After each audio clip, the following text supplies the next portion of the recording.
In charter, and I tend to go back when I'm challenged by a decision I have to make. In charter, it references the same term that you have in code language here, and it's called merit system principle.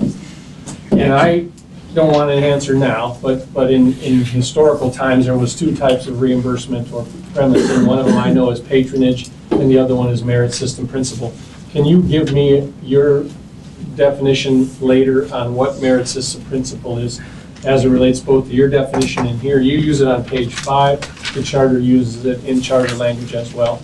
We shall maintain merit system principles. That's what we do as an assembly. So I hear it, but I don't know exactly your application of it. On page 4, it talks about the definition of mediation. Mediation may include recommending to the assembly concerning the items of the collective bargaining agreement. That's in the definition of.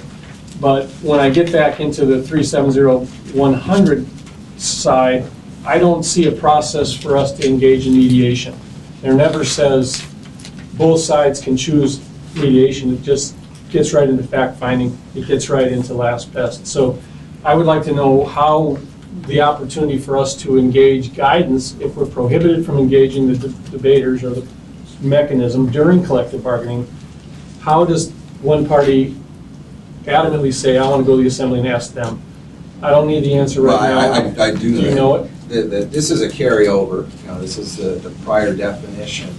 And as I understand it, the intent of this provision is if we've got a third-party neutral that's going between the parties, trying to get them to an agreement, it is allowing, not requiring, but it is allowing that third-party neutral to participate essentially in the reporting to the assembly process, or making a suggestion to the assembly to what it would take to get things moving. That would be somewhat conflicting to the confidentiality nature. If the parties don't want to tell us, then they choose not to, or if we don't want to tell the public what's going on, we're restricted by our opportunity to collectively vote on releasing a report, a progress report. Well, and the mediator, presumably, and it's their ethical rules. I mean, they're not going to be able to talk to the assembly without getting permission from the parties. But I think, the idea is that the third-party neutral can present something to the assembly as the neutral. It's not coming from one or the other. Let me ask the next question, and you'll see where I'm going with this, because on page 18, you talk about the intention of the last best offer. Now, can you describe to me, is the last best offer the points of disagreement, or is it the entire agreement? What definition do you see us addressing here? Because you're going to assume in a lot of agreements, hey, we agree on all this other stuff, but we're down to this now. Is the last best offer what gets presented to the assembly for the impasse resolution? The last best offer? And define me that. Is that just a piece of it or all of it? It is all of it, although effectively it's going to be a piece of it because you're looking between the two last best offers. Mm-hmm. And they are both Cadillacs. They both have these options, but the color is in dispute, and whether it has the vanity license plates mm-hmm. or something.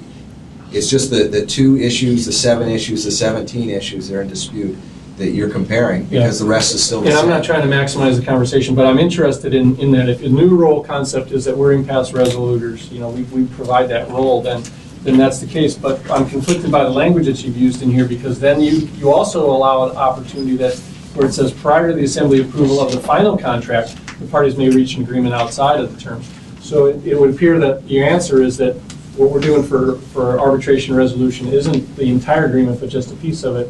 And then the question will come back, here's the entire agreement, now the assembly gets to approve it.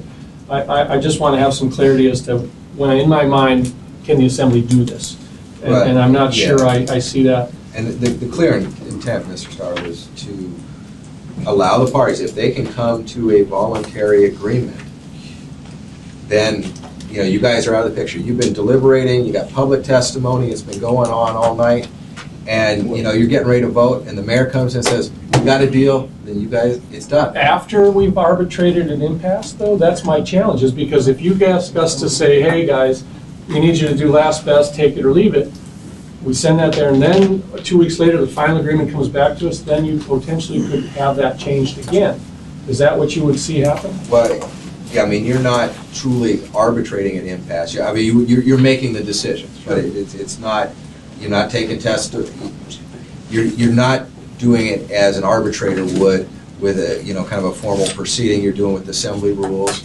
You're listening to the good and the bad. There's been assembly memorandum. I know that. But if the parties can reach that agreement because they're worried about what you're going to do, what if they don't go with ours? They reach an agreement. And I think we can do it. I don't disagree with that. I'm just trying to figure out, is the way you've written it going to work for that what's next answer? Okay, we're here, what's next? It has to be clear so that everybody knows, including the assembly. I just would also be interested to know where you anticipate the EMS language discussion to occur. Again, the implementation plan is basically done and rolling, but it seems to be, I'm hearing managed competition is scaring people off on where we would want to outsource EMS, and that wouldn't be my intention. But if you could move an amendment to us sooner than later on your language used there, I'd be happy with that. And then I also just want to throw out from the standpoint of evolution that we see the benefits plans changing through Obamacare alternatives. Do you see that this standardization being fluid enough to roll with the changes as we see alternatives? That's obviously one of the drivers that is Yeah. initiating a lot of the change. And I will throw out a question to you later. Are we going to be able to use this now as a new strength to compete, meaning the plans we offer outcompete? Do we have that bargaining power, or do we have that buying power? Can we buy a better plan than a BP?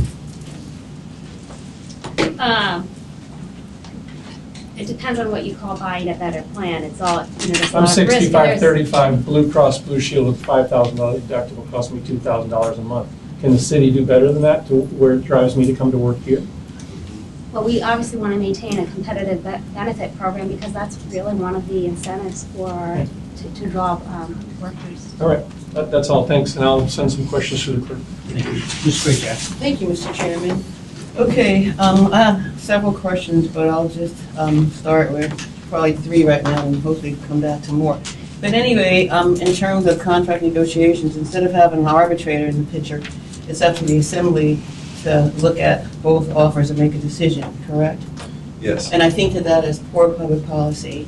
And for all the reasons, or some of the reasons that Mr. Trombley stated, the makeup of the assembly changes often. And I just think it's unfair to the public to leave that decision up to the Anchorage Assembly. Okay, I hate to see that happen. Secondly, we were talking about the mayor's power, and no offense to you, Mayor, it doesn't matter who's mayor, the mayor's veto power in terms of contracts. I think that we need to put some really clear language in this document that says the mayor cannot veto contracts, so that there's no ifs, ands, or buts, or an attorney's opinion. So we need to make that real clear. And then secondly, confidential employees, the term is strengthened under management's rights. Not putting words in anybody's mouth, but I kind of see this as a way to eliminate positions that belong to bargaining organizations. So my question is, how many employees do you anticipate that are now represented by a bargaining unit that won't be, and if this ordinance is passed? How many employees are we talking about? Thank you, Mr. Chairman. Thank you, Ms. Grayjack. Again, as part of the classification, in the slides, it was discussed, the classification, that there's the evaluation of the position duties. And at position duties, that's when the classifications, it looks at the duties and it assesses whether there's compliance with the code and establishes whether or not they meet either the exemption under 370 or not. And the impact, it really relates to understanding and the position and their duties and the classifications of what they're working on. Right, because the exact numbers, I mean, right. It wouldn't be known until the evaluation or the review occurs. Okay, and if you can estimate that sometime in the future, I'd like to know that number. Because when you talk about confidentiality, I mean, everybody can fall under that. Even if you're a union person, you're asked not to tell something because it's confidential. No, that is not how the term is used in here. This is a specific labor term, and it relates to employees who handle information that is likely to be used by management in the collective bargaining or the arbitration process. The stereotype confidential employee is the mayor's secretary. She's got all this stuff coming across her desk that, you know, shouldn't be shared. I'm a 30-year employee, I understand. Should not be shared with the unions. And what we're running into now, and I don't have the slightest idea with numbers, I get it way downstream when there's a dispute, but quite often we have payroll employees, we have IT employees that are dealing with sensitive information, who are setting policies, and you know, I can tell you, I mean, I don't have enough fingers to count how many times the union gets our confidential information much faster than I do. Okay. So we're trying to look, is this someone who really should be in the bargaining unit, Right. or is this somebody who needs to be pulled out and, you know, be separated? Okay, and one more comment if I may, Mr. Chairman, but based on what you just said, I think it's going to be pretty simple to answer my question, and maybe by next week you'll have an estimate of how many employees we're talking about. Thank you. Thank you, Mr. Chairman. Ms. Braska. Thank you. Well, to follow up on Ms. Bray Jackson's example on the confidential employees, so then that's not applying to, say, non-sworns in APD who have access to confidential information about citizens. So I would use another example also. There are RNs that are in a union that handle confidential information every day as part of their responsibility as performing medical duties. That doesn't change the fact that they handle confidential information in their responsibilities. Okay, so it's much more narrow then. Okay, all right, thank you. On the 5-year CPI, you described it as policy guidance and the mayor described it as a limitation. So which is it? No, I'll let the lawyer answer first. Strictly speaking, you know, it is one of those, a lot is going to go on to implementation. You know, it is, if this body follows it closely, that will become the law. You know, first time out, if the assembly says we don't care, we're going to do something different, is this language strong enough to say you shall not exceed? And I think from the practical aspect, again, you know, when you look at just this contract, all the it makes it very difficult. What period of time are you going to look at? I'm not sure if there's a practical way to make it absolutely enforceable. So is it anticipated then that the Assembly would do an additional resolution that would restate its expectations as it relates to that point in time in that contract? Is that kind of the thinking? Yeah, Trying to get a well, sense of how this through would what work. they, you know, through the Assembly's actions, it doesn't even necessarily have to be another resolution. We're not going to approve this contract because it's exceeding. Well, but hopefully you would do that up front and give the guidance so that you don't go through all that work. Well, that's why we're putting it here. This is guidance, and this is, if I come to you, if Mr. Wilden negotiates a contract and it's way out of line, you can send him hiking. You can say, that's not what we told you. That's not what the law says. Well, just trying to understand how it's going to work in terms of guidance versus directive, so. Yeah. Okay. Just to, well, I think the language, you know, it's got wills in it, not mays, so I think it's fairly strongly So written. it's more directive. I think so. Okay. Well, then, in the tax cap also, as you know, allows for a population increase too, in terms of the revenues that, additional taxes that we can collect. But that's not included here. So was there thinking about keeping it more narrow? And just focusing on the change in the CPI? Yeah, I think that's where we came from. And we spent many hours working with Maryland and others in OMB, and you know, just looking at, can we do it, you know, because you know, that was the directive. You know, can you make this a cap? And you know, tying to the tax cap is kind of logical, but we could not find a functional way to make that work. Okay. I'll follow up in writing on that one. So just a couple more. In terms of, with the managed competition and implementation, would that require another ordinance to actually implement the program? It depends on how we want to do it. But probably, I mean, because it's a very big policy issue. I'm sure the folks in the bar units want to participate to some degree in that.